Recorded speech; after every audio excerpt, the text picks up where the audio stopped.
الحمد لله نحمده ونستعينه ونستغفره ونؤمن به ونتوكل عليه ونعوذ بالله من شرور أنفسنا ومن سيئات أعمالنا من يهده الله فلا مضل له ومن يضلله فلا هادي له ونشهد أن لا إله إلا الله وأشهد أن محمدا عبده ورسوله فإن خير الحديث كتاب الله وخير الهدي هدي محمد صلى الله عليه وسلم وشر الأمور محدثاتها كل محدثة بدعة وكل بدعة ضلالة وكل ضلالة في النار أما بعد فأعوذ بالله من الشيطان الرجيم بسم الله الرحمن الرحيم يا أيها الناس اتقوا ربكم الذي خلقكم من نفس واحدة وخلق منها زوجها وبث منهما رجالا كثيرا ونساء واتقوا الله الذي تساءلون به والأرحام إن الله كان عليكم رقيبا وقال الله تعالى في مقام آخر ومن آياته أن خلق لكم من أنفسكم أزواجا لتسكنوا إليها وجعل بينكم مودة ورحمة رب اشرح لي صدري ويسر لي أمري واحلل عقدة من لساني يفقهوا قولي. محترم ناظم جلسہ سسٹر ریشما رفت، عزیز طالبات، والنٹیئرز، ذمہ داران جلسہ اور عزیز سامعات کرام، میں آپ تمام کا اس ویمنس کانفرنس میں تہ دل سے اسلامی طریقے سے استقبال کرتی ہوں. السلام علیکم ورحمۃ اللہ وبرکاتہ. یعنی آپ تمام پر اللہ سبحانہ تعالیٰ کی سلامتی، رحمتیں، برکتیں نازل ہو. آج کی میری تقریر کا عنوان ہے عورت کا اسلامی کردار. تمام قسم کے تعریفات وحدہ لا شریک خالق کائنات مالک ارض و سما کے لیے ہے. لاکھوں کروڑوں درود و سلام و ہستی اقدس پر جس کا نام اسم گرامی محمد اکرم صلی اللہ علیہ وسلم ہے. وہ ذات مقدسہ مبارکہ مطہرہ کہ رب العزت نے جنہیں رحمت کائنات بنا کر بھیجا، جن کے ذریعے سے اہل کائنات کی ہدایت کا بندوبست فرمایا. اللہم صلی علی محمد وعلی آل محمد وبارک وسلم. وجود زن سے ہے تصویر کائنات میں رنگ، وجود زن سے ہے تصویر کائنات میں رنگ، اسی کے ساز سے ہے زندگی کا سوز درو. معزز ماں اور بہنوں، سب سے پہلے میں آپ کو یہ بات بتانا چاہتی ہوں کہ اللہ رب العالمین نے اس کائنات میں مرد اور عورت کو ایک خاص مقصد دے کر بھیجا. وہ مقصد یہ ہے کہ اس کائنات میں رب ذوالجلال کی وحدانیت کا اعلان ہو جائے. اس مقصد کو پورا کرنے کے لیے اللہ سبحانہ تعالیٰ نے اماں حوا علیہ السلام اور آدم علیہ السلام کو پیدا فرمایا. حضرت آدم علیہ السلام اس دنیا کے سب سے پہلے مرد تھے، پھر ان سے ان کی بیوی حضرت حوا علیہ السلام کو پیدا فرمایا اور وہ اس دنیا کی سب سے پہلی عورت تھی. سورہ نساء سورہ نمبر 4 آیت نمبر 1 میں اللہ سبحانہ تعالیٰ اس بات کا تذکرہ کرتے ہیں. یا ایھا الناس اتقوا ربکم الذی خلقکم من نفس واحدۃ وخلق منها زوجها وبث منهما رجالا كثيرا ونساء واتقوا الله الذي تساءلون به والارحام ان اللہ کان علیکم رقیبا. اللہ تعالیٰ ارشاد فرماتے ہیں، اے لوگو اپنے پروردگار سے ڈرو جس نے تم کو ایک جان سے پیدا کیا، پھر اس سے اس کی بیوی کو پیدا کر کے اس دنیا میں کثرت سے مرد اور عورتیں پھیلا دیے. اس اللہ تعالیٰ سے ڈرو جس کے نام پر تم ایک دوسرے سے مانگتے ہو، رشتے ناطے توڑنے سے بچو، بے شک اللہ تعالیٰ تم پر نگہبان ہیں. معزز ماں بہنوں، آسمان کے نیچے زمین کے اوپر جتنی بھی کائنات ہے یہ ساری کی ساری انسانوں کے لیے بنائی گئی ہے. انسانوں کی خدمت کے لیے اللہ سبحانہ تعالیٰ نے اس کائنات کے اندر بہت ساری چیزوں کو پیدا فرمایا، جس بات کا تذکرہ اللہ سبحانہ تعالیٰ سورہ بقرہ آیت نمبر 28 میں اس طرح کرتے ہیں، خلق لکم ما فی الارض جمیعا، تمہارے لیے پیدا کیا گیا ہے جو کچھ زمین میں ہے. معزز ماں بہنوں، زمین کے اندر بے شمار خزانے ہیں جو انسان کے لیے بنائے گئے ہیں، انسان اس سے فائدہ اٹھاتا ہے. بے شمار جانور جن میں کچھ انسان کی غذا ہے اور کچھ انسان کی سواری کے کام آتے ہیں، سب کچھ انسان کی خدمت کے لیے مسخر کر دیا گیا. بے شمار خوبصورت پرندے جو اپنی چہچہاتی زبان کے ساتھ طرح طرح کے نغموں کے ساتھ انسان کا دل بہلاتے ہیں اور اپنے خوبصورت پروں کے ساتھ بہترین نظاروں کا باعث بنتے ہیں. سب کچھ انسان کے لیے بنایا گیا. اللہ تعالیٰ ارشاد فرماتے ہیں، سخر لکم ما فی الارض جمیعا، تمہارے لیے مسخر کر دیا گیا ہے جو کچھ زمین میں ہے. زمین سے آسمان تک، آسمان کے نیچے کئی تہوں میں بے شمار نعمتیں انسان کے لیے بنائی گئی ہے. انسان اس سے فائدہ اٹھاتا ہے. معزز ماں بہنوں، اللہ سبحانہ تعالیٰ کی بے شمار نعمتیں جنہیں ہم آنکھوں سے دیکھ سکتے ہیں، بعض کو تو دیکھ بھی نہیں سکتے۔ اللہ تعالیٰ ارشاد فرماتے ہیں سورہ نحل آیت نمبر 18، وَإِن تَعُدُّوا نِعْمَتَ اللَّهِ لَا تُحْصُوهَا، اگر تم اللہ تعالیٰ کی نعمتوں کا شمار کرنا چاہو تو شمار نہیں کر سکتے، گننا چاہو تو گن نہیں سکتے۔ معزز ماں بہنوں، کائنات کے اندر جتنی بھی مخلوق ہے، آسمان، زمین، چاند، ستارے، سورج، یہ سب کچھ اپنا کچھ نہ کچھ کردار رکھتی ہے، ان کے بنائے جانے کی کچھ نہ کچھ غرض و غایت ہے۔ تو پھر یہ کیسے ممکن ہو سکتا ہے عورت جیسی اہم مخلوق جسے اللہ سبحانہ تعالیٰ نے بے شمار صلاحیتوں کے ساتھ پیدا فرمایا ہے، اس کی زندگی کا کوئی کردار نہ ہو؟ معزز ماں اور بہنوں، عورت ایک ذمہ دار ہستی ہے اور اس کی تخلیق ایک خاص کردار کے تحت لائی گئی۔ وہ کردار آج ہم جان لیں تاکہ ہمارا ہر قدم صحیح منزل کی طرف اٹھتا رہے، ورنہ اگر زندگی بیت گئی، زندگی کے کردار کی طرف ہماری رہنمائی نہ ہو سکی تو آخرت میں بہت بڑی حسرت و یاس سے دوچار ہوں گے۔ معزز ماں بہنوں، آج ہم جس ماحول میں رہ رہے ہیں، یہاں پر ہر خاتون اپنا کچھ نہ کچھ الگ الگ کردار رکھتی ہے، لیکن بحیثیت مسلمان ہم عورت کو یہ دیکھنا چاہیے کہ ہمارا اسلامی کردار کیسا ہونا چاہیے، تاکہ ہم عمل کرنے میں، اللہ تعالیٰ کو راضی کرنے میں، اس مقصود کو کامیاب ہونے میں ہم محنت کر سکے۔ معزز ماں بہنوں، اس عنوان کو آگے بڑھانے سے قبل میں مناسب سمجھتی ہوں مذہب اسلام کے علاوہ جتنے دیگر مذاہب ہیں اس میں عورت کو کیا سمجھا جاتا ہے، عورت کا کیا مقام و مرتبہ ہے۔ انشاءاللہ اس کے بعد آپ کو یہ بات اچھی طریقے سے سمجھ میں آ جائے گی کہ مذہب اسلام ایک ایسا مذہب ہے جس نے عورت کے کردار کو اہمیت دیتے ہوئے اس کے مقام و مرتبے کو بلند کیا۔ سب سے پہلے ہم مذہب عیسائیت کا جائزہ لیں گے۔ مذہب عیسائیت میں عورت کو پیدائشی مجرم سمجھا جاتا ہے، وہ اس لیے کہ حضرت آدم علیہ السلام اور حوا علیہ السلام کو اللہ تعالیٰ نے حکم دیا کہ تم دونوں جنت میں جاؤ، وہاں سے جیسے چاہے بافراغت کھاؤ پیو، لیکن ایک درخت کے قریب نہ جانا ورنہ ظالموں میں سے ہو جائیں گے۔ تو قرآن مجید اس بات کی گواہی دیتا ہے کہ شیطان نے ان دونوں کو بہکایا اور ان دونوں نے پھل کھا لیے اور سزا کے طور پر جنت سے نکال دیے گئے۔ لیکن مذہب عیسائیت میں کہا جاتا ہے کہ وہ حوا ہی تھی جس نے آدم علیہ السلام کو بہکایا، اس لیے عورت پیدائشی مجرم ہے۔ معزز ماں بہنوں، ان دونوں نے، حضرت آدم علیہ السلام نے اور حوا علیہ السلام نے غلطی کی اور اپنے رب سے توبہ کے کلمات سیکھ لیے، پروردگار نے ان کو معاف فرما دیا۔ اللہ سبحانہ تعالیٰ فرماتے ہیں فَتَلَقَّىٰ آدَمُ مِن رَبِّهِ كَلِمَاتٍ فَتَابَ عَلَيْهِ إِنَّهُ هُوَ التَّوَّابُ الرَّحِيمُ۔ ان دونوں نے اپنے رب سے توبہ کے کلمات سیکھ لیے، کہنے لگے ربنا ظلمنا انفسنا وَإِن لَّمْ تَغْفِرْ لَنَا وَتَرْحَمْنَا لَنَكُونَنَّ مِنَ الْخَاسِرِينَ۔ کہنے لگے پروردگار، ہم نے اپنے نفس پر بہت بڑا ظلم کیا، اگر تو ہمیں معاف نہ کرے گا، اگر تو ہمیں نہیں بخشے گا تو ہم ظالموں میں سے ہو جائیں گے۔ لیکن مذہب عیسائیت میں کہا جاتا ہے کہ حوا علیہ السلام کی اولاد کے لیے اللہ تعالیٰ نے یہ سزا رکھی ہے کہ مرد زندگی بھر محنت کرے۔ معزز ماں اور بہنوں، مذہب عیسائیت میں عورت کو پیدائشی مجرم سمجھا جاتا ہے، اس لیے کہ حضرت حوا علیہ السلام کے بہکانے پر آدم علیہ السلام نے درخت کے پھل کو کھا لیا۔ لیکن قرآن مجید گواہی دیتا ہے کہ ان دونوں نے اپنے رب سے توبہ کے کلمات سیکھ لیے، رب کی طرف رجوع کیا، کہا ربنا ظلمنا انفسنا وَإِن لَّمْ تَغْفِرْ لَنَا وَتَرْحَمْنَا لَنَكُونَنَّ مِنَ الْخَاسِرِينَ۔ دونوں نے کہا پروردگار، ہم نے اپنے نفس پر بہت بڑا ظلم کیا، اگر تو ہمیں معاف نہیں کرے گا، اگر تو ہمیں نہیں بخشے گا تو ہم ظالموں میں سے ہو جائیں گے۔ مذہب عیسائیت میں کہا جاتا ہے کہ حضرت حوا علیہ السلام کی غلطی کی سزا ان کی اولاد کے لیے یہ رکھی گئی ہے کہ مرد زندگی بھر محنت کرے، اور عورت کے لیے تکلیف رکھی گئی ہے کہ ماہواری اور زچگی کی تکلیف کو برداشت کرے۔ اگر ہم قرآن مجید کا مطالعہ کرتے ہیں تو اس کے اندر معلوم ہوتا ہے کہ حمل اور زچگی کی تکلیف کے ذریعے سے عورت کے مقام و مرتبے میں اضافہ کیا جاتا ہے۔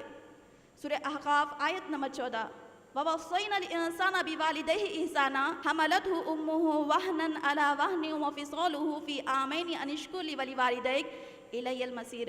ہم نے انسانوں کو والدین کے ساتھ حسن سلوک کرنے کا حکم دیا۔ ماں نے تکلیف پہ تکلیف جھیل کر اس کو پیٹ میں رکھا اور تکلیف پہ تکلیف جھیل کر اس کو جنا۔ ہم نے حکم دیا ہے کہ والدین کا اور میرا زیادہ سے زیادہ شکر ادا کرنا۔ مذہب عیسائیت کے پاسٹرز عورت کو پیدائشی مجرم قرار دیتے ہیں اور عورت کو یہ تعلیم دی جاتی ہے کہ وہ کنواری رہ کر زندگی گزارے۔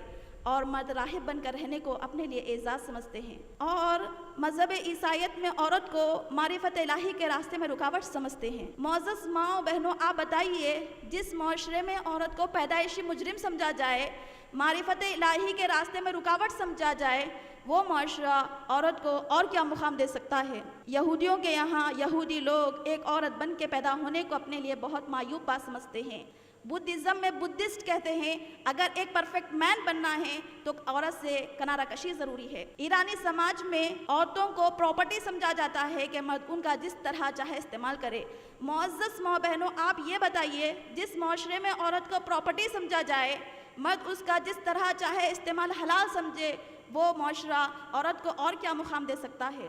رومی سماج میں تو بیٹیوں کو بیچ دیا جاتا تھا، ضرورت پڑی تو بیٹیوں کے ساتھ ساتھ اپنی عورتوں کو بھی بیچ دیتے تھے۔ رومی سماج میں بیٹیوں کو، عورتوں کو پرسن نہیں تھنکی ایسا سمجھا جاتا تھا۔ معزز ماں بہنوں، بھلا بتلائیے ایسا معاشرہ عورت کو اور کیا مقام دے سکتا ہے؟ فرانس میں عورت کے بارے میں کہا جاتا ہے کہ اس کے اندر آدھی روح ہوتی ہے، اس لیے معاشرے کی تمام خرابیوں کا ذریعہ بنتی ہے۔ چین میں عورت کے بارے میں کہا جاتا ہے کہ اس کے اندر شیطانی روح ہوتی ہے، اس لیے مردوں کو برائی کی طرف ابھارتی ہے۔ جاپان میں عورتوں کو ناپاک روح کہا جاتا ہے، اس لیے اسے عبادت گاہوں سے دور رکھا جاتا۔ معزز ماں اور بہنوں، یونانی تہذیب میں بیٹیوں کو ایک کم درجے کی مخلوق سمجھا جاتا ہے، اور وہ لوگ کہتے ہیں کہ عورتوں سے بڑھ کر فتنہ فساد کی کوئی چیز نہیں۔ رومی تہذیب میں، یونانی تہذیب میں عورتوں کو بیچ دیا جاتا تھا۔ ایک مرد اپنی زندگی میں جس دوست کو چاہتا اپنی عورت کو نظر کر سکتا تھا۔ بیٹی کی پیدائش پر غم اور بیٹوں کی پیدائش پر خوشیاں منائے جاتے تھے۔ ہندو مت میں عورتوں کو میراث میں سے کوئی حصہ نہیں دیتے تھے۔ ہندو مت میں عورتوں کو مذہبی تعلیم سے محروم رکھا جاتا۔ ہر عورت کے لیے فرض تھا کہ وہ زندگی بھر اپنے شوہر کی خدمت کرے اور اس کی موت کے بعد اس کی چتا کی آگ میں زندہ لیٹ کر ستی ہو جائے۔ معزز ماں بہنوں، رسم ستی خود اس بات کا ثبوت ہے۔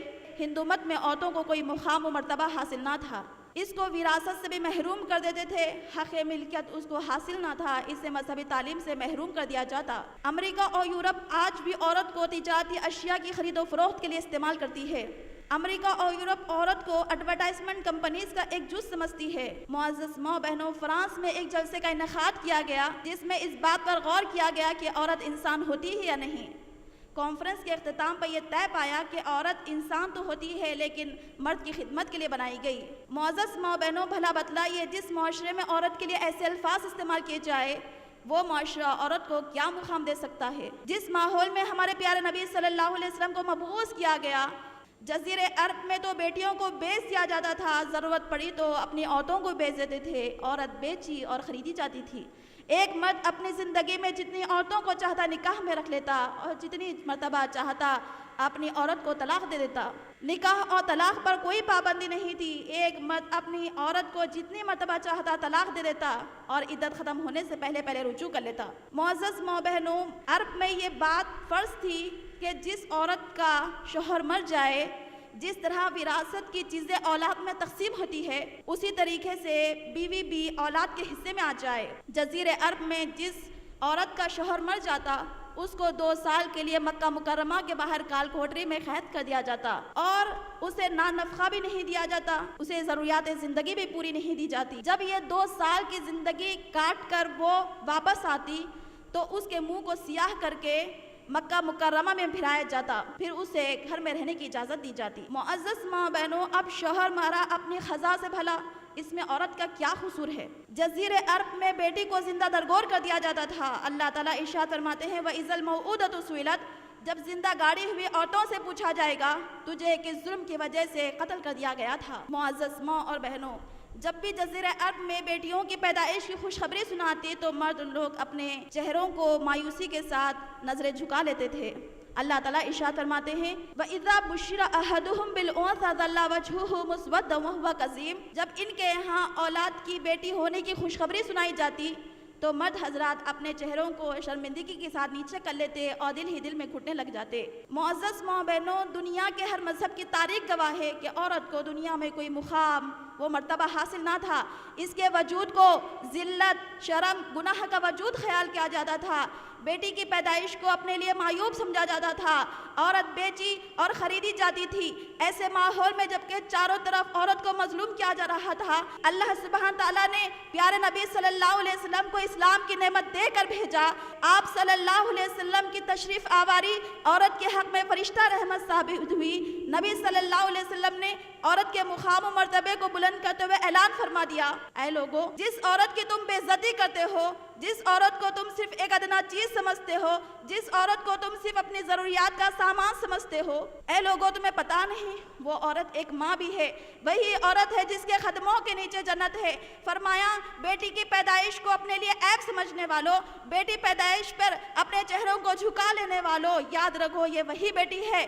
اگر تم اس کی خدمت کر دو گے، اگر تم اس کو تعلیم و تربیت پر توجہ دے گے، اس کا نکاح کرا دو گے تو تم پر جنت واجب ہو گئی۔ اے لوگوں، بیوہ لوگوں سے ان کا حق چھیننے والوں، سن لو، محسن انسانیت نے اعلان کر دیا، بیوہ عورت کی خبر گیری کرنے والا، بیوہ عورت کی مدد کرنے والا، بیوہ عورت کا نکاح کرانے والا مجاہد فی سبیل اللہ سے بڑھ کر ہے۔ یقیناً یہ مقام اسلام نے عورت کو دیا ہے، ایسا مقام کسی مذہب میں، کسی کلچر میں نہیں ملا۔ معزز ماں بہنوں، اسلام ہی وہ واحد مذہب ہے جس نے عورت کے مقام و مرتبے کو بلند کیا۔ دیگر معاشروں کے بنسبت اسلامی معاشرے میں عورت کو زیادہ تحفظ دیا گیا۔ عام طور پر عورتوں میں یہ خیال پھیلا ہوا ہے کہ اسلام میں عورت کا کوئی مقام و مرتبہ نہیں، حالانکہ بات اس کے برخلاف ہے۔ اسلام نے عورت کو کیا پوزیشن دیا، اندازہ لگائیے۔ نبی صلی اللہ علیہ وسلم نے فرمایا، دنیا ایک متاع ہے اور اس کی سب سے بہترین متاع نیک عورت ہے۔ نبی صلی اللہ علیہ وسلم نے فرمایا، مجھے دنیا میں عورت اور خوشبو بہت زیادہ پسند ہے۔ اس حدیث سے نبی صلی اللہ علیہ وسلم کی نظر میں،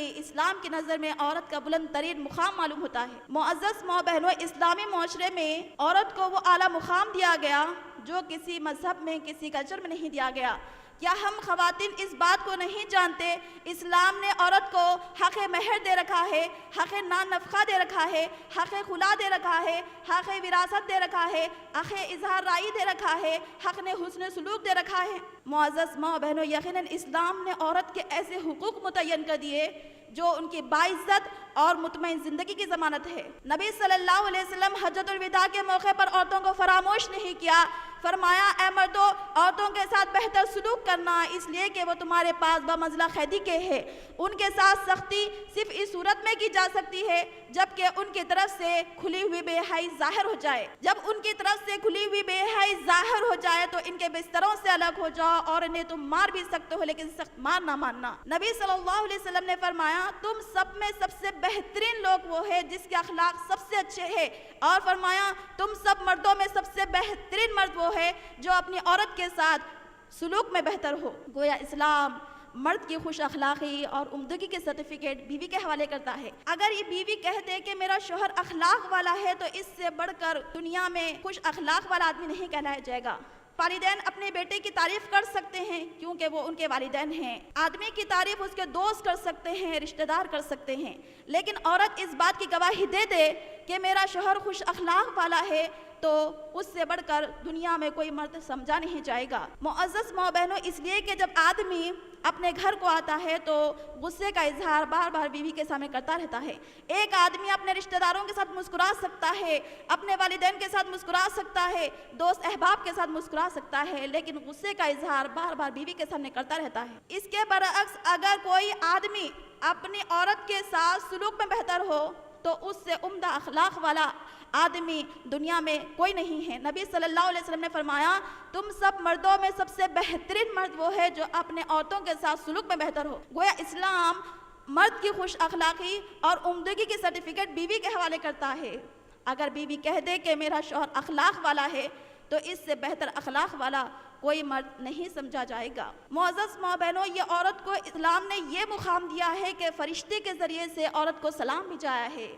معزز ماں بہنوں، غور فرمائیے، حضرت عائشہ تنہا کہتی ہے، نبی صلی اللہ علیہ وسلم نے حضرت عائشہ تنہا سے کہا، اے عائشہ تنہا، یہ جبرائیل علیہ السلام ہیں جو آپ کو سلام کہہ رہے ہیں۔ حضرت عائشہ تنہا نے کہا، وعلیکم السلام ورحمۃ اللہ وبرکاتہ، یعنی آپ پر بھی سلامتی ہو، رحمتیں ہوں، برکتیں ہوں۔ معزز ماں بہنوں، حضرت جبرائیل علیہ السلام نبی صلی اللہ علیہ وسلم کے خواب میں آئے اور فرمایا، یہ حضرت عائشہ تنہا دنیا اور آخرت میں آپ کی بیوی بننے والی ہے۔ معزز ماں بہنوں، آسمان دنیا کا سب سے مقدس فرشتہ ایک عورت کو سلام کرتا ہے، تو ایسی عورت کے مقام و مرتبے کے بارے میں آپ کو کیا کہنا ہے؟ اس عورت کو تو مقام اسلام میں یہ ہے کہ خود اللہ رب العالمین نے عورت کو سلام بھیجایا ہے۔ نبی صلی اللہ علیہ وسلم کے پاس جبرائیل علیہ السلام آئے اور فرمایا، نبی صلی اللہ علیہ وسلم حضرت خدیجہ تنہا آپ کے پاس تشریف لا رہی ہے، ان کے ہاتھ میں برتن ہے، جب وہ آپ کے پاس آئے تو کہنا کہ ان کے رب نے ان کو سلام بھیجایا ہے، میری طرف سے بھی سلام کہنا، اور انہیں جنت میں ایسے موتی کے محل کی خوشخبری سنانا جس میں نہ شور ہوگا، نہ غل ہوگا، نہ ہی تھکان ہوگی۔ یہ حدیث بتا رہی ہے حضرت خدیجہ تنہا وہ قابل احترام عورت ہے جسے اللہ رب العالمین نے سلام بھیجایا ہے۔ ایسی عورت کے مقام و مرتبے کے بارے میں آپ کو کیا کہنا ہے؟ معزز ماں بہنوں، میں اور آپ اچھی طریقے سے جانتے ہیں اس دنیا میں چاہے مرد ہو یا عورت، اس کے 4 کردار ہوتے ہیں۔ مرد کبھی والد ہوتا ہے، کبھی بیٹا ہوتا ہے، کبھی بھائی ہوتا ہے اور کبھی شوہر ہوتا ہے۔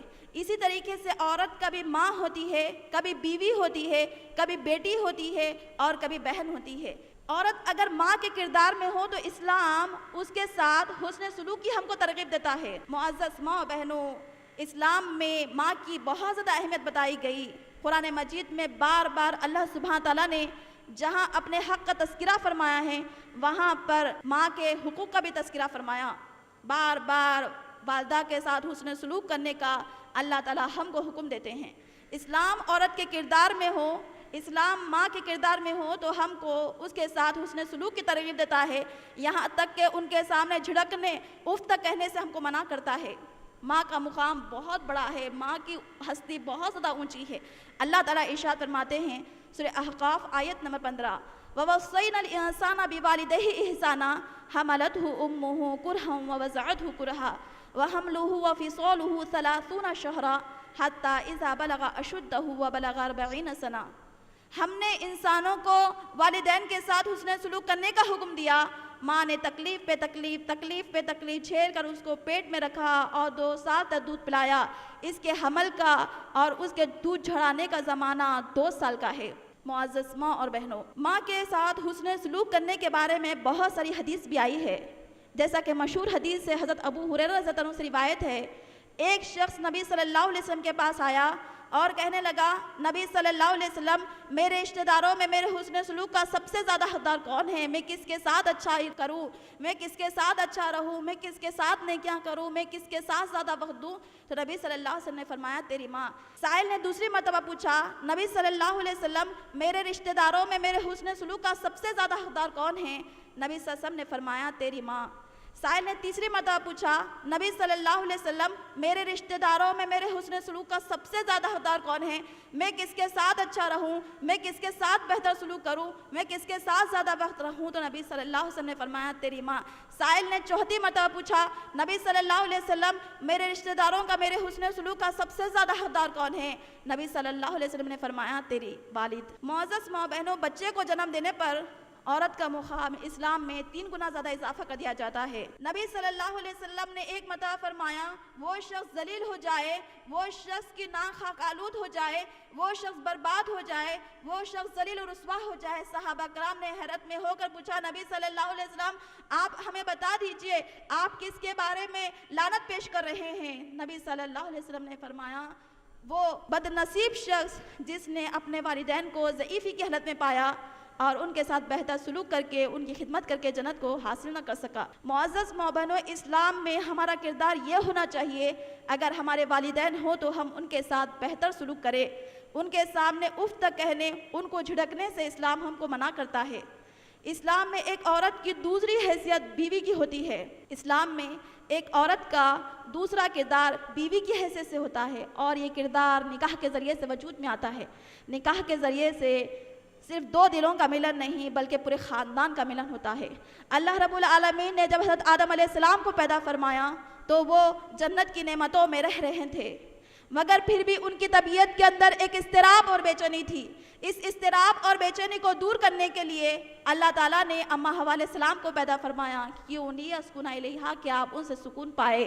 گویا عورت اللہ رب العالمین کی طرف سے مرد کی زندگی میں سکون پیدا کرنے کا حسین تحفہ ہے۔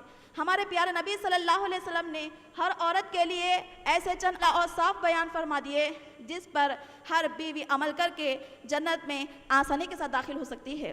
ان انس قال قال رسول اللہ صلی اللہ علیہ وسلم، انس رضی اللہ عنہ سے روایت ہے، رسول اللہ صلی اللہ علیہ وسلم نے ارشاد فرمایا، المرأۃ اذا صلت خمسہا، جب عورت پانچوں وقت کی نماز پڑھے، وصامت شہرہا، رمضان مبارک کے روزے رکھے، وَأَطَاعَتْ بَعْلَهَا، اپنے شوہر کی اطاعت کرے، وَحَسَنَتْ فَرْجَهَا، اپنے عزت و آبرو کی حفاظت کرے، قِيلَ لَهَا ادْخُلِي الْجَنَّةَ، اس عورت سے کہا جائے گا، مِنْ أَيِّ أَبْوَابِ الْجَنَّةِ إِذَا شِئْتِ، جنت کے جس دروازے سے داخل ہونا چاہیے داخل ہو جائے۔ معزز ماں بہنوں، نبی صلی اللہ علیہ وسلم فرماتے ہیں، بہترین بیوی وہ ہے جب شوہر کی اس کے اوپر نظر پڑے تو اس کو خوش کر دے، جب شوہر کسی کام کا حکم کرے تو اطاعت کر دے، شوہر کے مال میں اپنی عزت میں خیانت نہ کرے۔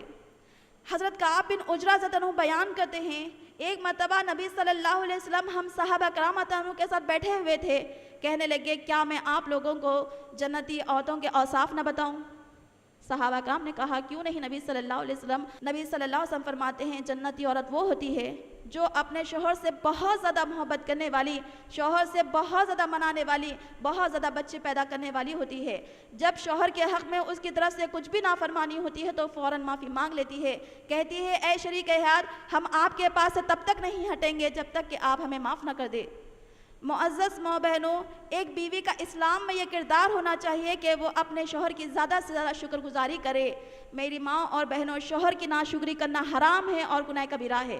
نبی صلی اللہ علیہ وسلم نے فرمایا، اللہ سبحانہ تعالیٰ اس عورت کی طرف نظر بھی نہیں ڈالیں گے جو اپنے شوہر کی ناشکری کرے۔ معزز ماں بہنوں، نبی صلی اللہ علیہ وسلم فرماتے ہیں، ایک عورت اپنے رب کا حق تب تک ادا نہیں کر سکتی جب تک کہ وہ اپنے شوہر کا بھی حق ادا نہ کر دے۔ اسلام میں ایک بیوی کا کردار یہ ہونا چاہیے کہ وہ اپنے شوہر کو اس کے پریشانی کے وقت دلاسا دے۔ حضرت ام المومنین خدیجہ طلحہ نے نبی صلی اللہ علیہ وسلم کو دلاسا دیا تھا۔ حضرت عائشہ طلحہ کہتی ہے، پیارے نبی صلی اللہ علیہ وسلم پر وحی کا ابتدائی دور اچھے سچے پاکیزہ خوابوں کے ذریعے سے ہوا۔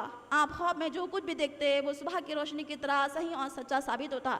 پھر آپ من جانب قدرت تنہائی پسند ہو گئے، کئی دن رات مسلسل ذکر و فکر میں، یاد الہی میں مصروف عبادت رہتے، اور توشہ ختم ہونے پر اپنی اہلیہ محترمہ خدیجہ طلحہ کے پاس تشریف لاتے۔ یہی سلسلہ جاری رہا یہاں تک کہ آپ کے اوپر حق منکشف ہو گیا۔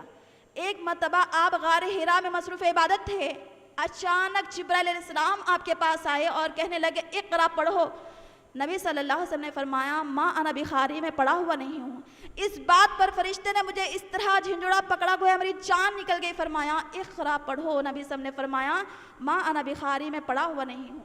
اس بات پر فرشتے نے مجھے تیسرے مرتبہ اس طرح جھنجھوڑا گویا میری جان نکل گئی۔ فرمایا، اقرا پڑھو۔ نبی صلی اللہ علیہ وسلم نے فرمایا، ما انا بخاری، میں پڑھا ہوا نہیں ہوں۔ چوتھی مرتبہ فرشتے نے مجھے اس طرح جھنجھوڑا پکڑا گویا میری جان نکل گئی۔ فرمایا، اقرأ بسم ربک الذی خلق، پڑھو اپنے رب کے نام سے جس نے تم کو پیدا کیا۔ خلق الانسان من علق، پیدا کیا انسان کو جمے ہوئے خون سے۔ اقرأ وربک الاکرم، پڑھو تمہارا رب بڑا کریم ہے۔ الذی علم بالقلم، جس نے انسان کو قلم کے ذریعے سے علم سکھایا۔ علم الانسان ما لم یعلم، انسان کو وہ سکھایا جو نہیں جانتا تھا۔ بس یہی آیتیں سن کر آپ جبرائیل علیہ السلام سے اپنے گھر کو اس کیفیت میں لوٹے کہ آپ کا دل اس انوکھے واقعے سے کانپ رہا تھا۔ آپ نے فرمایا، اے خدیجہ طلحہ، مجھے چادر اڑا دو، مجھ پر کنبل ڈال دو، مجھ پر ٹھنڈا پانی ڈال دو، مجھے تو میری جان کا خوف ہو گیا ہے۔ معزز ماں بہنوں، خدیجہ طلحہ نے جب دیکھا کہ نبی صلی اللہ علیہ وسلم سے غم کی کیفیت دور ہوئی تو وجہ دریافت کی۔ خدیجہ طلحہ سے نبی صلی اللہ علیہ وسلم نے تفصیلی واقعہ سنایا اور فرمایا، اے خدیجہ طلحہ، مجھے تو میری جان کا خوف ہو گیا ہے۔ معزز ماں بہنوں، اس موقع پر ایک بیوی کا، حضرت خدیجہ طلحہ کا، ام المومنین کا جو کردار ادا ہو رہا ہے اس میں میرے اور آپ کے لیے بہترین درس ہے۔ خدیجہ طلحہ ایسے موقع پر چاہے تو نبی صلی اللہ علیہ وسلم کو طعنہ دے سکتی تھی، کیوں گئے تھے اتنے ویرانوں میں بیٹھ کر عبادت کرنے کی، آپ کو کیا ضرورت تھی؟ خدیجہ طلحہ چاہے تو ایسا کہہ سکتی تھی، لیکن خدیجہ طلحہ ایک نیک بیوی کا کردار ادا کرتے ہوئے اپنے شوہر کو دلاسا دیتے ہوئے فرمایا، اللہ کی قسم اللہ تعالیٰ آپ کو ضائع نہیں کرے گا، اللہ کی قسم اللہ تعالیٰ آپ کو ذلیل و رسوا نہ کرے گا۔ آپ تو غریبوں کی مدد کرتے ہیں، لوگوں کے ساتھ صلہ رحمی کرتے ہیں، مہمانوں کے ساتھ میزبانی کرتے ہیں۔ معزز ماں بہنوں، اس موقع پر خدیجہ طلحہ نے اپنے شوہر کو جو دلاسا دیا اس میں میرے اور آپ کے لیے بہترین درس ہے۔ یہی وجہ تھی کہ پیارے نبی صلی اللہ علیہ وسلم حضرت خدیجہ طلحہ سے بہت زیادہ محبت کرتے تھے۔ ام المومنین حضرت عائشہ رضی اللہ عنہا کو اس بات پر بہت زیادہ رشک آتا تھا۔ آپ کے ازواج مطہرات جب دیکھتے کہ خدیجہ طلحہ سے آپ کا بہت زیادہ لگاؤ ہے آپ کے انتقال کے بعد بھی، تو ام المومنین ایک مرتبہ غیرت میں آ کر نبی صلی اللہ علیہ وسلم سے حضرت خدیجہ طلحہ سے محبت کی وجہ دریافت کی، تو آپ نے فرمایا حضرت خدیجہ طلحہ سے اس لیے محبت کرتا ہوں کہ خدیجہ رضی اللہ عنہا میرے اوپر اس وقت ایمان لے کر آئی جب لوگوں نے میرا انکار کیا، جب لوگوں نے مجھے جھٹلایا تو خدیجہ طلحہ نے مجھے سچا ثابت کیا۔ خدیجہ طلحہ نے مجھے مال میں شریک کیا جب لوگوں نے مجھے ماں سے محروم کر دیا، جب لوگوں نے میرا ساتھ چھوڑ دیا تو خدیجہ طلحہ میرا ساتھ دیا۔ خدیجہ طلحہ سے مجھے اولاد ہوئی، کسی بیوی سے مجھے اولاد نہیں ہوئی۔ معزز ماں بہنوں، ہر مسلمان عورت کا ایک بیوی ہونے کی حیثیت سے کردار ہونا چاہیے کہ وہ اپنے شوہر کو اس بات کا دلاسا دلائے کہ وہ اس کے نزدیک بہت زیادہ اہم ہیں اور اپنے شوہر کی اسے ایسی ضرورت ہے، زندہ رہنے کے لیے کھانے پینے کی ضرورت ہوتی ہے۔ نبی صلی اللہ علیہ وسلم نے فرمایا ایک عورت جب اس حالت میں انتقال ہوگی کہ اس کا شوہر اس سے خوش ہو تو وہ جنت میں جائے گی۔ ان احادیث کے پیش نظر معزز ماں بہنوں، ہمارا یہ کردار ہونا چاہیے کہ ہم اپنے شوہر سے زیادہ زیادہ محبت کریں، شوہر کی زیادہ سے زیادہ شکر گزاری کریں، شوہر کی زیادہ سے زیادہ اطاعت کریں، شوہر کی ہر بات میں ان کا حکم مانیں، اسی میں اللہ تعالیٰ کی رضامندی سمجھے۔ ایک عورت کا تیسرا کردار اسلام میں ایک بیٹی کی حیثیت سے ہوتا ہے۔ معزز ماں بہنوں، اسلامی نظریہ ہمارا بیٹی کے ساتھ یہ ہونا چاہیے کہ بیٹی ہمارے لیے رحمت، برکت، بخشش کا ذریعہ، مغفرت کا ذریعہ، جہنم سے ڈھال اور جنت میں لے جانے کا ذریعہ ہے۔ والدین کو چاہیے کہ وہ بیٹی کی پیدائش پر خوشی کا اظہار کرے۔ اولاد اللہ تعالیٰ کی عطا ہوتی ہے، والدین کو چاہیے کہ وہ اپنی اولاد کی عطا میں ہر حال میں خوش ہو، خواہ وہ بیٹا ہو یا بیٹی ہو۔ مسلمان ماں اور باپ کو یہ بات زیب نہیں دیتی کہ وہ اپنی بیٹی کی پیدائش پر ناراضگی کا اظہار کرے، اس کی کفالت کے بوجھ سے ڈر جائے، اس کے رزق سے ڈر جائے۔ اللہ تعالیٰ ارشاد فرماتے ہیں نحن نرزقکم وایاکم، ہم تم کو اور ان کو روزی دیتے ہیں۔ معزز ماں بہنوں، مسلمان والدین کے اوپر یہ حرام ہے کہ وہ اپنی بیٹی کی پیدائش پر ناراضگی کا اظہار کرے۔ یہ زمانے جاہلیت میں کیا جاتا تھا کہ بیٹی کی پیدائش پر ناراضگی کا اظہار کیا جاتا تھا، لیکن اللہ سبحانہ تعالیٰ نے ہمیں اسلام جیسی نعمت سے نوازا ہے، تو ہمارا اسلامی نظریہ یہ ہونا چاہیے ہماری بیٹی ہمارے لیے بخشش، ہماری بیٹی ہمارے لیے مغفرت، ہماری بیٹی ہمارے لیے جہنم سے ڈھال جنت میں لے جانے کا ذریعہ ہے۔ نبی صلی اللہ علیہ وسلم نے فرمایا جس کسی کو اللہ سبحانہ تعالیٰ 3 بیٹیاں عطا کرے اور وہ ان کے ساتھ حسن سلوک کرنے کے لیے اللہ تعالیٰ سے ڈرتے ہیں تو ایسے والدین کا بدلہ اللہ تعالیٰ کے ہاں جنت کے سوا کچھ نہیں۔ مسلمان والدین کو چاہیے کہ وہ اپنے بیٹی کو اللہ تعالیٰ کا انعام سمجھے، خوشی کے الفاظ کے ساتھ بچی کا استقبال کرے، ایک دوسرے کو مبارکباد دے، بیٹی کو اللہ سبحانہ تعالیٰ کا تحفہ سمجھے۔ نبی صلی اللہ علیہ وسلم نے فرمایا جس کسی کو اللہ سبحانہ تعالیٰ 3 بیٹیاں عطا کرے یا 2 بیٹیاں عطا کرے یا 1 بیٹی عطا کرے اور وہ ان کے ساتھ حسن سلوک کرتے ہیں، ان کے ساتھ حسن سلوک کرنے میں اللہ تعالیٰ سے ڈرتے ہیں، ان کی تعلیم و تربیت پر توجہ دیتے ہیں، بیٹوں پر ان کو ترجیح نہیں دیتے، تو یہ بیٹیاں جہنم سے والدین کے لیے ڈھال بن جائے گی۔ معزز ماں بہنوں، اس بیٹی کی اہمیت بتاتے ہوئے پیارے نبی صلی اللہ علیہ وسلم اپنی زندگی کے آخری لمحات میں حضرت فاطمہ طہرا کو قریب کر لیا اور فرمایا اے میری پیاری بیٹی، تو سارے جنت کی خواتین کے سردار ہوگی۔ معزز ماں اور بہنوں، اسلام میں ایک عورت کا چوتھا کردار بہن ہونے کا بھی ہے۔ بہن کا نہایت ہی قابل احترام اور بہت ہی مقدس رشتہ ہے۔ جہاں ایک عورت کئی بچوں کی، کئی بچیوں کی ماں ہوتی ہے، وہاں کئی افراد کی بہن بھی ہوتی ہے۔ نبی صلی اللہ علیہ وسلم کی اس بارے میں بہت پیاری حدیث میں آپ کو سنانا چاہتی ہوں۔ نبی صلی اللہ علیہ وسلم نے فرمایا جس کسی کو اللہ سبحانہ تعالیٰ 3 بہنیں عطا کرے یا 2 بہنیں عطا کرے یا 1 بہن عطا کرے اور وہ ان کے ساتھ بہترین سلوک کرتے ہیں، ان کی کفالت کا بوجھ اٹھاتے ہیں اور ان کا نکاح کرا دیتے ہیں، تو ایسے بہن کا بدلہ اللہ تعالیٰ کے ہاں جنت کے سوا کچھ نہیں۔ معزز ماں بہنوں، اسلام نے ہم پر کیا کیا نعمتیں کی ہے، کیا کیا احسانات کی ہے، ایک مرتبہ ہم کو غور کرنا ہے، ایک بار ہم کو توجہ سے سننا ہے کہ اسلام نے ہمارے ساتھ کیا کیا احسانات کیے ہیں۔ مختصر یہ میری بہنوں، بحیثیت ماں ایک عورت کو اولاد کے ہاں والد سے 3 گنا زیادہ خدمت کا حقدار ٹھہرایا۔ بحیثیت بیٹی عورت کو بیٹے کے برابر شفقت و محبت کا حقدار ٹھہرایا۔ بحیثیت بہن ایک بہن کو دوسرے بہن کے لیے جنت کے حصول کا ذریعہ ٹھہرایا۔ بحیثیت بیوی عورت کو اس کے نکاح میں اس کی رضامندی کو لازم قرار دیا۔ حق مہر کو عورت کا حق اور ادائیگی کو مرد پر فرض قرار دیا۔ عورت پر صرف بھلائی میں شوہر کی اطاعت کو لازم ٹھہرایا۔ مرد کو عورت پر نگہبان قرار دیا اور بیوی کی اطاعت کو، بیوی کی فرمانبرداری کو، بیوی کی شکر گزاری کو عظیم نیکی شمار کیا۔ معزز ماں بہنوں، ایک سے زائد بیوی رکھنے کی صورت عدل و انصاف کرنے کی شرط پر دی۔ دوسری شادی کرنے کی اجازت پہلی بیوی کے ساتھ ناانصافی نہ کرنے کی نصیحت پر کی۔ بصورت دیگر قیامت کے دن فالح زدہ اٹھانے کی وعید سنائی۔ شوہر کی محبت کو عورت کا حق ٹھہرایا۔ حیا کی حفاظت کرنے کی شرط پر تعلیم و ملازمت کرنے کی اجازت دی۔ عورت پر غلط الزام لگانے والے کو 80 کوڑے لگانے کی وعید سنائی اور آئندہ سے ان کی گواہی ناقابل قبول ٹھہرائی۔ عورت اگر بیٹی ہو تو اس کے رہائش کی ذمہ داری اس کے والد کو دی گئی، اور اسلام میں اگر کوئی عورت شادی شدہ ہوتی ہے تو اس کی ذمہ داری اس کے شوہر کو دی گئی۔ بے شک اسلام عورت کو وراثت کے نہایت ہی وسیع حقوق دیتا ہے۔ ایک عورت اپنے والد کے ترکے میں سے بھی حصہ پائے گی، اپنے شوہر کے ترکے میں سے بھی حصہ پائے گی اور اپنے لڑکوں کے ترکے میں سے بھی حصہ پائے گی۔ یقیناً یہ مقام اسلام نے عورت کو دیا ہے۔ معزز ماں بہنوں، اسلام نے عورت کی بعض فطری کمزوریوں اور اس کی بعض مجبوریوں کے پیش نظر اسے کئی احکامات میں رخصت بھی دی ہے اور اسے اس کی طاقت سے بڑھ کر کسی بھی چیز کا پابند نہیں بنایا۔ حالت حیض میں روزے اور نماز اس کے لیے معاف کر دیے گئے۔ حالت حیض میں جو نمازیں رہ گئی ہے اس کی قضا بھی نہیں ہے، صرف روزوں کی قضا کرنا لازم ہے۔ حالت حیض میں طواف وداع جو واجبات حج میں سے ہے معاف ہو جاتا ہے۔ حمل اور رضاعت کے دنوں میں روزے قضا کرنے کی رخصت دی گئی۔ اس پر نماز جمعہ بھی فرض نہیں۔ نماز بجماعت کے لیے مسجد میں حاضری لازم نہیں۔ نماز جنازے میں شرکت اس کے لیے ضروری نہیں۔ جہاد بھی فرض نہیں۔ معزز ماں بہنوں، رخصت اس بات کی دلیل ہے کہ اسلام نے عورت کو ہرگز بھی فراموش نہیں کیا اور نہ ہی اس کی طاقت سے بڑھ کر اسے کسی بھی بات کا مکلف بنایا ہے۔ بے شک اسلام عورت کو نہایت ہی وسیع حقوق دیا ہے۔ معزز ماں بہنوں، اللہ تعالیٰ کی نظر میں مرد اور عورت دونوں مساوی درجہ رکھتے ہیں۔ جو کام مردوں کو کرنے کا حکم دیا گیا وہی کام عورتوں کو بھی کرنے کا حکم دیا گیا۔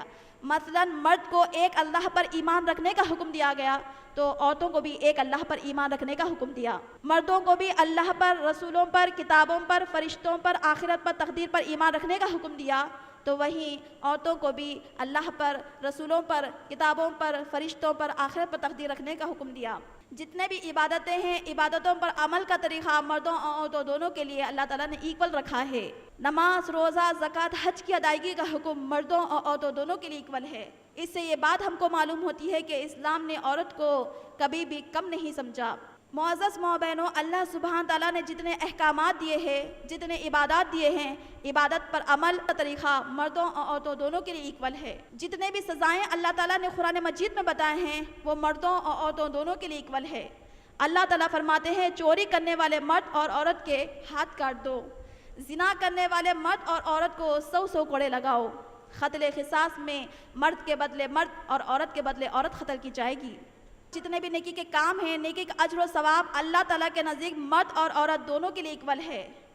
مثال کے طور پر اگر کوئی مرد اللہ تعالیٰ کی راہ میں 10 دینار خرچ کرتا ہے تو اس کا اجر و ثواب، کوئی مرد 10 دینار خرچ کرتا ہے، کوئی عورت 10 دینار خرچ کرتی ہے تو اس کا اجر و ثواب اللہ تعالیٰ کی نظر میں ایکول ہے۔ نہ اللہ تعالیٰ مردوں کو اجر و ثواب میں زیادہ دے گا، نہ عورتوں کو عورت ہونے کی حیثیت سے کم کرے گا۔ اس بات کو ہم سورہ نحل آیت 88 سے اس طرح سمجھ سکتے ہیں۔ اللہ تعالیٰ ارشاد فرماتے ہیں من عمل صالحا من ذکر او انثی وهو مؤمن فلنحيينه حیاة طیبا ولنجزینهم اجرهم بأحسن ما كانوا يعملون۔ جو کوئی مرد اور عورت نیک کام کریں گے اور وہ صاحب ایمان ہوں گے تو ہم انہیں دنیا میں بہترین زندگی عطا کریں گے اور مرنے کے بعد ان کے لیے ہمارے نزدیک بہت بڑا ثواب ہوگا۔ معزز ماں اور بہنوں، اسلام نے مردوں اور عورتوں دونوں کو تعلیم حاصل کرنے کا حق بھی ایکول دیا ہے۔ اس سے یہ بات ہم کو معلوم ہوتی ہے میری ماں بہنوں، اسلام نے عورت کے کردار کو اہمیت دیتے ہوئے اسے تعلیم میں بھی اجازت دی ہے۔ اللہ تعالیٰ نے قرآن مجید میں ارشاد فرمایا اقرأ باسم ربک الذی خلق، پڑھو اپنے رب کے نام سے جس نے تم کو پیدا کیا۔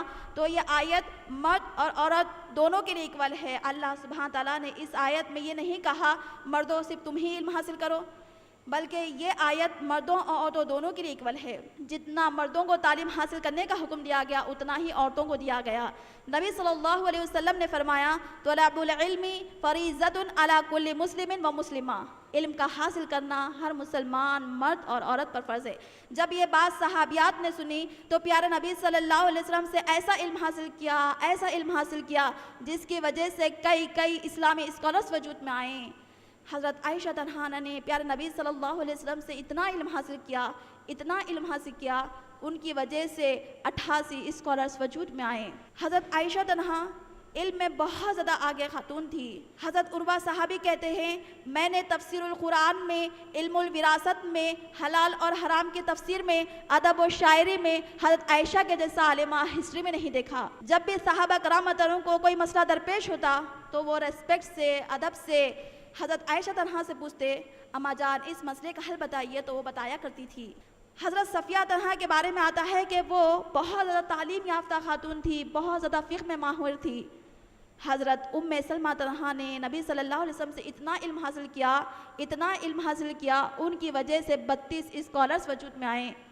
حضرت فاطمہ بنت قیس کے بارے میں آتا ہے کہ وہ بہت زیادہ تعلیم یافتہ خاتون تھی۔ معزز ماں بہنوں، یہ باتوں سے یہ بات ہم کو معلوم ہوئی کہ علم حاصل کرنے کا حق مردوں اور عورتوں دونوں کے لیے اکول ہے۔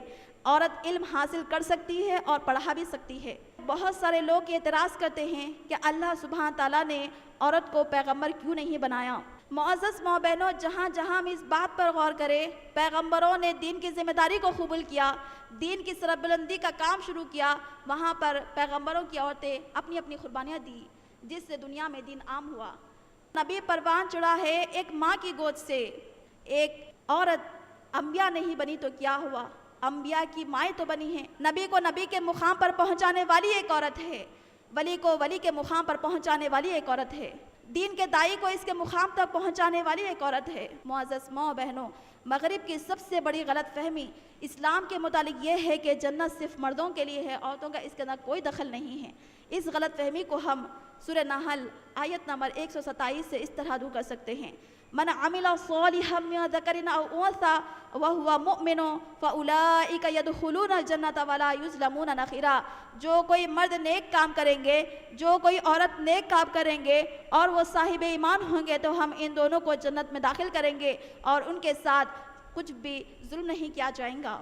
معزز ماں اور بہنوں، بہت سارے ہمارے بہنوں کو یہ اعتراض ہے کہ اسلام نے عورت کو برقع پہنا کر اس کو قید کر دیا ہے۔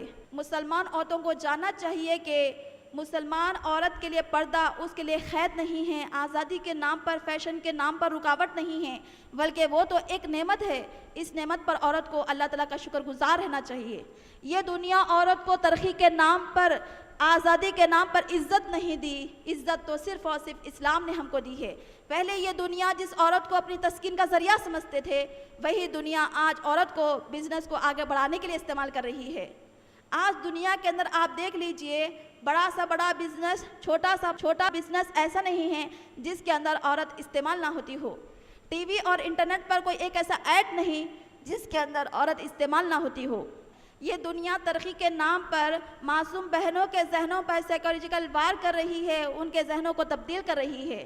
یہ دنیا عورت کو ترقی کے نام پر، عزت کے نام پر اس کا محافظ پردہ چھین رہی ہے اور اسے میدانوں میں لا کر، گلیوں میں لا کر، نمائش میں لا کر کھڑا کر رہی ہے۔ یہ دنیا مطلب کے لیے عورت کا استعمال کر رہی ہے، بزنس کو آگے بڑھانے کے لیے اس کا استعمال کر رہی ہے، بزنس کے نام پر، ترقی کے نام پر، آزادی کے نام پر اس کا محافظ پردہ چھین رہی ہے۔ حالانکہ اللہ سبحانہ تعالیٰ عورتوں کو یہ حکم دیے ہے وَقَرْنَ فِي بُيُوتِكُنَّ کہ عورتیں اپنے گھروں میں ٹکی رہے۔ جتنا عورت کو گھر کے اندر رہنے کا حکم دیا گیا تھا اتنا ہی اسے گھر کے باہر لا کر کھڑا کر دیا گیا۔ معزز ماں بہنوں، نبی صلی اللہ علیہ وسلم فرماتے ہیں کہ عورت کا اصل گھر، اصل ٹھکانہ اس کا گھر ہے۔ جتنا عورت کو گھر کے اندر رہنے کا حکم دیا گیا تھا اتنا ہی اسے باہر لا کر کھڑا کر دیا گیا۔ صلی اللہ علیہ وسلم نے فرمایا بہترین عورت وہ ہے کہ اس عورت پر اجنبی کی نظر نہ پڑ سکے، اور بہترین عورت وہ ہے اجنبی مرد اس کو نہ دیکھ سکے۔ اللہ سبحانہ تعالیٰ نے ہمارے لیے پردے کا حکم تاکیدی طور پر کیا ہے۔ اب برقع ہمارے لیے چوائس نہیں ہے کہ جو عورت پردہ کرنا چاہتی ہے کرے، بلکہ یہ اللہ تعالیٰ کا تاکیدی حکم ہے۔ جو ہماری بہنیں پردہ نہیں کرتی ان کو جان لینا چاہیے کہ پردہ ہمارے لیے چوائس نہیں بلکہ اللہ تعالیٰ کا خاص طور پر ہمارے لیے حکم یہی ہے۔ شریعت ہماری فطرت کو اچھی طریقے سے جانتی ہے، ہماری فطرت میں یہ چیز رکھی گئی ہے کہ عورت پردہ کرنا۔ اللہ تعالیٰ ہم کو تاکیدی حکم کرتے ہیں وَقَرْنَ فِي بُيُوتِكُنَّ کہ عورتیں اپنے گھروں میں ٹکی رہے۔ عورت کا اصل زیور، عورت کا اصل ٹھکانہ اس کا گھر بتایا گیا ہے۔ معزز ماں بہنوں، گھر کے باہر بغیر ضرورت کے نہیں جانا چاہیے۔ اگر ضرورت پڑی تو اسلام اس کے ساتھ ایک کنڈیشن رکھتا ہے، وہ ہے برقع پہن کر جانا ہے۔ قرآن مجید میں برقعے کے لیے واضح ہمارے لیے حکم آیا ہے۔ سورہ احزاب آیت نمبر 59 اللہ تعالیٰ ارشاد فرماتے ہیں یا ایھا النبی قل لازواجک وبناتک ونساء المؤمنین یدنین علیہن من جلابیبہن، اے نبی صلی اللہ علیہ وسلم اپنی بیویوں، بیٹیوں، صاحبزادیوں اور سارے مسلمان عورتوں سے کہہ دیجئے کہ وہ اپنے اوپر جلباب کو ڈال لیا کرے۔ نبی صلی اللہ علیہ وسلم خاص طور پر پردے کی تاکید فرمائے ہیں۔ نبی صلی اللہ علیہ وسلم فرماتے ہیں جب عورت بے پردہ ہو کر گھر کے باہر نکلتی ہے تو شیطان کی صورت میں سامنے ہوتی ہے اور شیطان کی صورت میں گھر کو واپس ہوتی ہے۔ اسلام میں جہاں جہاں ہمارے کردار کو نکھارا گیا وہاں پر نبی صلی اللہ علیہ وسلم نے عورت کے 4 ایسے فطری کمزوریوں کو بتا دیا۔ اگر ہم یہ فطری کمزوریوں کا سہارا لے کر اس پر عمل کریں گی تو یقیناً یہ اخلاقی کمزوریاں ہمارے کردار کو بے اثر کر دے گی، ہمارے ایمان کو فاسد کر دے گی۔ معزز محمد نبی صلی اللہ علیہ وسلم فرماتے ہیں کہ ہر عورت میں 4 چیزیں ہوتی ہیں، 4 اخلاقی عیب ہوتے ہیں۔ انشاءاللہ وہ اخلاقی عیب کا آج ہمارے اندر اپنا جائزہ لینا ہے، آج ہم کو اپنا محاسبہ کرنا ہے، کہیں یہ 4 اخلاقی کمزوریاں ہمارے اندر پائی تو نہیں جا رہی ہے۔ سب سے پہلے اس کے اندر حسد ہوتا ہے، دوسری چیز اس کے پاس غصہ ہوتا ہے، تیسری چیز اس کے پاس غیبت کرنے کی عادت ہوتی ہے، چوتھی چیز اس کے پاس ناشکر پن کی عادت ہوتی ہے۔ مردوں کی بنسبت عورتوں کے اندر یہ 4 اخلاقی کمزوریاں پائی جاتی ہے۔ انشاءاللہ آج وہ ہم کو دور کرنا ہے، اللہ تعالیٰ سے مدد چاہنا ہے، خلوص دل سے دعا کرنا ہے کہ اللہ ہم یہ عادتیں ہمارے اندر سے نکالنا چاہ رہی ہے، آپ ہماری مدد فرمائیں تو یقیناً اللہ سبحانہ تعالیٰ مدد کریں گے۔ سب سے پہلی چیز نبی صلی اللہ علیہ وسلم فرماتے ہیں جس سے ہم کو پرہیز کرنا ہے وہ ہے حسد۔ حسد کا مطلب یہ ہوتا ہے کسی دوسرے شخص کے پاس عیش و عشرت کا سامان دے کر عورت یہ حسرت کرے کہ یہ نعمتیں اس کے پاس نہ رہے۔ یقیناً یہ قلبی مرض دین و دنیا کے لحاظ سے نقصان دہ ہے۔ نبی صلی اللہ علیہ وسلم اس سے ہم کو روکتے ہیں، جہاں نبی صلی اللہ علیہ وسلم جس کام سے روکے اس سے ہم کو رکنا ہے۔ نبی صلی اللہ علیہ وسلم فرماتے ہیں حسد سے بچو۔ حسد نیکیوں کو اس طرح کھا جاتا ہے جیسے آگ سوکھی لکڑیوں کو کھا جاتا ہے۔ نبی صلی اللہ علیہ وسلم نے فرمایا بہترین عورت وہ ہے جس کے دل میں کسی کے لیے حسد نہیں۔ معزز ماں بہنوں، سب سے پہلی چیز ہم حسد سے پرہیز کرنا ہے، کیونکہ یہ چیز ہمارے ایمان کو فاسد کرنے والی ہے، ہمارے اسلامی کردار کو خراب کرنے والی ہے، ہمارے اعمال کو برباد کرنے والی ہے۔ دوسری چیز جس سے ہم کو پرہیز کرنا ہے وہ ہے غصہ۔ مردوں کے بنسبت عورتوں میں بہت زیادہ غصہ پایا جاتا ہے، چھوٹوں پر غصہ، بڑوں پر غصہ، شوہر پر غصہ، بات پر تیور چڑھے ہوئے ہوتے ہیں۔ معزز ماں بہنوں، یہ بات ہم کو جان لینا چاہیے کہ غصہ ایمان کو فاسد کرنے والا ہے۔ نبی صلی اللہ علیہ وسلم نے صحابہ کرام سے پوچھا پہلوان کون ہوتا ہے بتائیے؟ صحابہ نے کہا پہلوان وہ ہوتا ہے جو کشتی میں کسی کو پچھاڑ دے۔ نبی صلی اللہ علیہ وسلم نے فرمایا نہیں، پہلوان تو وہ ہوتا ہے جو غصے کے وقت اپنے نفس کو کنٹرول میں رکھے۔ معزز ماں بہنوں، دوسری چیز غصے سے ہم کو پرہیز کرنا ہے۔ تیسری چیز نبی صلی اللہ علیہ وسلم فرماتے ہیں کہ ہر عورت کے اندر غیبت کی کمزوری پائی جاتی ہے۔ غیبت کا مطلب یہ ہوتا ہے کسی دوسرے شخص کا اس کی غیر موجودگی میں ایسا تذکرہ کرنا اگر وہ سنے تو ناگوار سمجھے۔ صحابہ سے نبی صلی اللہ علیہ وسلم نے فرمایا کہ جانتے بھی ہو غیبت کیا ہے؟ تو صحابہ نے کہا اللہ اور اس کے رسول بہتر جانتے ہیں۔ نبی صلی اللہ علیہ وسلم نے فرمایا غیبت وہ ہے کہ کسی تیسرے شخص کا دوسرے شخص کے سامنے ایسا تذکرہ کرنا اگر وہ سنے تو ناگوار سمجھے۔ صحابہ نے ہمارے دل میں اٹھنے والے سوال کا بھی سوال کر لیا، فرمایا اگر واقعی میں وہ عیب اس کے اندر پایا جاتا ہو جس کی غیبت کی جا رہی ہے تو نبی صلی اللہ علیہ وسلم نے فرمایا تب ہی تو وہ غیبت ہے۔ اگر ایسا تذکرہ پیٹھ پیچھے کیا جا رہا ہے جو عیب اس کے اندر نہ ہو تو یقیناً وہ بہتان ہے۔ غیبت اور بہتان اسلام میں کبیرہ گناہ ہیں۔ تیسری چیز میری بہنوں، غیبت سے ہم کو پرہیز کرنا ہے، کیونکہ غیبت کی عادت ہم عورتوں میں بہت زیادہ پائی جاتی ہے۔ 2 عورتیں کیا مل گئی، تیسرے کا ضرور ذکر کیا جاتا ہے، فلاں میں ایسا عیب ہے، فلاں عورت ایسی ہے ایسی ہے۔ انشاءاللہ ہم اسلامی عورت بننا ہے، اسلامی کردار میں یہ چیز ایڈ کرنا ہے کہ تیسری چیز ہم کو غیبت سے پرہیز کرنا ہے۔ چوتھی چیز جس سے رسول اللہ صلی اللہ علیہ وسلم نے ہم کو منع فرمایا وہ ہے ناشکری پن کی عادت. مردوں کی بنسبت عورتوں میں ناشکرے پن کی بہت زیادہ عادت ہوتی ہے. وہ اپنے شوہر کی بہت زیادہ ناشکری کرتی ہے. یہی وجہ ہے کہ اسماء بنت یزید فرماتی ہے میں کچھ ہم عمر عورتوں کے ساتھ بیٹھی ہوئی تھی کہ نبی صلی اللہ علیہ وسلم نے ہم کو سلام کیا فرمایا تم اچھے سلوک کرنے والی شوہر کی ناشکری سے بچو. تم عورتوں کا حال یہ ہوتا ہے کہ ایک لمبے عرصے تک اپنے والدین کے گھر میں ہوتی ہے, پھر اللہ سبحانہ تعالیٰ شوہر عطا فرماتے ہیں, پھر اس کو بچے ہو جاتے ہیں, تو پھر اپنے شوہر میں تھوڑی سی ناراضگی دیکھ لیتی ہے تو کہتی ہے میں نے آج تک آپ میں کوئی اچھائی دیکھی نہیں. نبی صلی اللہ علیہ وسلم نے فرمایا کہ شوہر کی ناشکری کرنا حرام ہے. نبی صلی اللہ علیہ وسلم نے صحابیات سے فرمایا اے عورتوں کی جماعت تم بہت زیادہ صدقہ و خیرات کیا کرو. صحابیات نے پوچھا کیوں نبی صلی اللہ علیہ وسلم؟ تو نبی صلی اللہ علیہ وسلم نے فرمایا اے عورتوں کی جماعت تم بہت زیادہ صدقہ و خیرات کیا کرو کیونکہ میں نے جہنم میں تمہاری تعداد زیادہ دیکھی. صحابیات نے پھر وجہ پوچھی کیوں نبی صلی اللہ علیہ وسلم؟ تو نبی صلی اللہ علیہ وسلم نے فرمایا کہ تم اپنے شوہروں کی بہت زیادہ ناشکری کرتی ہو اور لوگوں پر بہت زیادہ لعن طعن کرتی ہو. معزز ماں بہنوں, ہمارا اسلامی نظریہ ہمارے گھر میں اس طرح ہونا چاہیے کہ ہم اپنے شوہر کے زیادہ سے زیادہ شکر گزار ہو. شوہر کی طرف سے اگر کچھ ہم کو نیکی ملتی ہے تو ہم اس کو محسوس کرنا چاہیے. آپس میں جزاک اللہ خیرن کہنے کا طریقہ اپنانا چاہیے. یقیناً اس سے آپس میں محبت ہوگی اور اللہ تعالیٰ بھی خوش ہوں گے, نعمتوں میں اور زیادہ اضافہ کریں گے.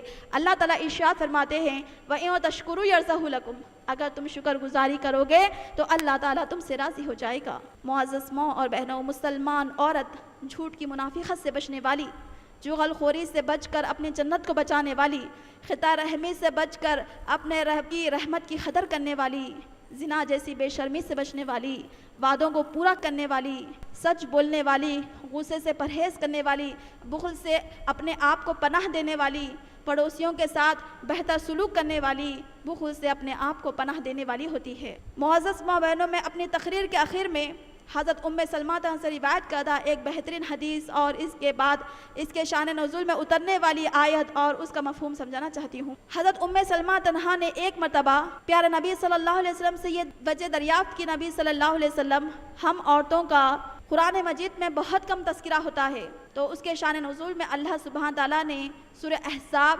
سورہ نمبر 33 آیت نمبر 35 نازل فرمائی. انشاءاللہ معزز ماں بہنوں, ہم کو سورہ احزاب آیت نمبر 35 کو زبانی یاد کرنا چاہیے, جس کے اندر مردوں کے کردار کے ساتھ ساتھ عورتوں کے کردار کو خصوصیت کے ساتھ بیان کیا گیا. اللہ تعالیٰ ارشاد فرماتے ہیں ان المسلمین والمسلمات, بے شک مسلمان مرد مسلمان عورتیں, والمؤمنین والمؤمنات, مومن مرد اور مومن عورتیں, والقانتین والقانتات, اللہ کے فرمان کے آگے جھک جانے والے مرد, اللہ کے فرمان کے آگے جھک جانے والی عورتیں, والصادقین والصادقات, سچ بولنے والے مرد اور سچ بولنے والی عورتیں, والصابرین والصابرات, مصیبت کے آگے پہاڑ بن جانے والے مرد, مصیبت کے آگے پہاڑ بن جانے والی عورتیں, والخاشعین والخاشعات, اللہ سے ڈرنے والے مرد اور اللہ سے ڈرنے والی عورتیں, والمتصدقین والمتصدقات, صدقہ دینے والے مرد اور صدقہ دینے والی عورتیں, والحافظین فروجہم والحافظات, اپنی عصمت کی اپنے عزت و آبرو کی حفاظت کرنے والے مرد اور حفاظت کرنے والی عورتیں, والصائمین والصائمات, روزہ رکھنے والے مرد اور روزہ رکھنے والی عورتیں, والذاکرین اللہ کثیرا والذاکرات, اللہ کا ذکر کرنے والے مرد, اللہ کا ذکر کرنے والی عورتیں. ایسے 10 اوصاف کے لیے اللہ تعالیٰ نے فرمایا اعد اللہ لہم مغفرۃ واجرا عظیما, ایسے کردار رکھنے والے مرد اور ایسے کردار رکھنے والی عورتوں کے لیے ہم نے وسیع مغفرت, اجر و ثواب تیار کر رکھا ہے, ان کے لیے جنت کو تیار کر رکھا ہے. معزز ماں اور بہنوں, آخر میں اللہ رب العالمین سے دعا کرتی ہوں, رب العالمین ہم سب کے گناہوں کو معاف فرمائیں, ہمارے حاضری کو قبول فرمائیں, ہمارے خطاؤں کو درگزر فرمائیں, ہم سے ہماری برائیوں کو دور فرمائیں, ہمارے آنے اور جانے کو قبول فرمائیں. اے اللہ ہم کو دین پر ثابت قدم رکھے, اے اللہ ہم میں جو پریشان حال ہے ان کی پریشانی کو دور فرمائیے, اے اللہ ہم میں جو قرض دار ہے ان کی قرض کی ادائیگی کے لیے آسان صورت پیدا فرما دیجئے, اے اللہ ہم میں جو بیمار ہے ان کو شفاء کامل عطا فرما دیجئے, اے اللہ ہم خواتین کو دین پر ثابت قدم رکھ دیجئے, اے اللہ نبی صلی اللہ علیہ وسلم کی سنت پر عمل کرنا ہم سب کے لیے آسان کر دیجئے, اے اللہ ہمارے دین کی اصلاح فرما دیجئے, اے اللہ بدعت و خرافات سے ہماری حفاظت فرما دیجئے, اے اللہ بدعت و خرافات سے ہماری حفاظت فرما دیجئے, اے اللہ ٹی وی اور انٹرنیٹ کے ذریعے سے بے حیائی، بد تہذیبی، چھوٹے بڑوں کا ادب نہ کرنے کی عادت ہمیں آ رہی ہے، اس لعنت سے ہمارے گھر کو حفاظت میں رکھ لیجئے۔ اے اللہ ہمیں ہمارے شوہر کی آنکھوں کی ٹھنڈک بنا، ہمارے بچوں کو ہمارے لیے آنکھوں کی ٹھنڈک بنا، ہمیں والدین کے آنکھوں کی ٹھنڈک بنا، ہمیں متقیوں کا امام بنا، اشاعت حق، اشاعت دین کا کام لے لے، ہمارے نام اعمال کو متقیوں کے نام اعمال جیسا بنا۔ اے اللہ ہم میں جو لڑکیوں کے نکاح نہیں ہوئے ہیں انہیں متقی، باعمل، صالح، دیندار شوہر عطا فرما دیجئے۔ اے اللہ ہم میں جو بے اولاد ہے ان کو نیک صالح اولاد عطا فرما دیجئے۔ اے اللہ اس کانفرنس میں جو سنا گیا، جو سمجھا گیا، اس پر عمل کرنا ہم سب خواتین کے لیے آسان فرما دیجئے۔ اے اللہ ہمارے اور ہمارے گناہوں کے درمیان اتنی دوری ڈال دیجئے جس طرح آپ نے مشرق و مغرب کے درمیان دوری ڈال دی۔ اے اللہ ہم تیرے غصے سے تیری رضا کی پناہ چاہتے ہیں، تیری سزا سے تیری معافی کی پناہ چاہتے ہیں۔ اے اللہ ہم آپ سے آپ کی پناہ چاہتے ہیں۔ اے اللہ ہمیں اس وقت تک زندہ رکھیے جب تک ہمارے لیے زندگی بہتر ہے، اور ہمیں اس وقت فوت کر دینا جب ہمارے لیے وفات بہتر ہوگی۔ اے اللہ ہم آپ سے جنت کا سوال کرتے ہیں، تجھ سے خیر و عافیت کا سوال کرتے ہیں۔ اے اللہ ہم آپ سے جنت چاہتے ہیں۔ اے اللہ موت کے بعد کی زندگی کی ٹھنڈک کا آپ سے سوال کرتے ہیں۔ اے اللہ تیرے ہر فیصلے پر راضی رہنے کا سوال کرتے ہیں، تجھ سے تیرے چہرے کی دیکھنے کی لذت کا شوق کا سوال کرتے ہیں، تجھ سے تیری ملاقات کی شوق کا سوال کرتے ہیں۔ اے اللہ ہمیں جنت میں داخل کر دیجئے، اے اللہ ہمیں جنت میں داخل کر دیجئے، ہمارے اسلامی کردار کو روشن کر دیجئے۔ اے اللہ ہمیں کامیاب عورت بنا دیجئے۔ اے اللہ اس کانفرنس میں جو سنا گیا، سمجھا گیا، اس پر عمل کرنا آسان کر دیجئے۔ سبحان ربک رب العزت عما یصفون وسلام علی المرسلین والحمد للہ رب العالمین۔ السلام علیکم ورحمۃ اللہ وبرکاتہ۔